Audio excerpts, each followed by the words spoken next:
mag-umpisa na rin tayo magdag ng ating mga paninda. So, ipasok natin lahat to kasi marami tayong ipapasok na paninda ngayon guys. Kasi maraming may nadagdag sa aming mga display. Kasi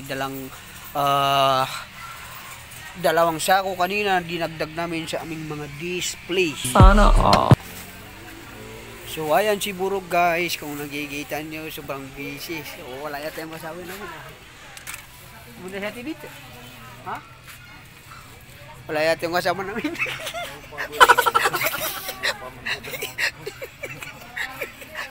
Ayan guys, yung trabaho namin sa araw-araw. Tuwing hapon ganyan kami talaga. So yan o. So ayan si Burog, sobrang sipag niya guys. Kung nakikita nyo, so yan araw-araw yan, trabaho namin yan. Hapon, umaga, so yun ang ginagawa niya.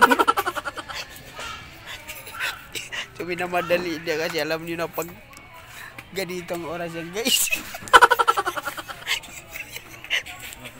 So yun na guys, mag-umpisa na tayo sa ating trabaho kasi gabi na. Baka kami na naman yung maiwan dito. So yan si Mochalala, nagtitrabaho din. Abalang-abalang guys, oh. Yan, yun. Magaling magtinda yan guys. Yan, nakikita nyo yan. Mamaya, hihingi na naman yan ng ano. Alam nyo na. Sabi niya, saan yung sweldo ko? So yan na guys. So, tapos na yung pinasok natin mga stock. So yan. So sobrang nadagdagan na naman yung mga display natin dito. Pinasok natin na paninda. So kaya hindi ko may asa sa kanila ito. Kasi pag silang magligpit nito ay pwede malaglag lahat yan.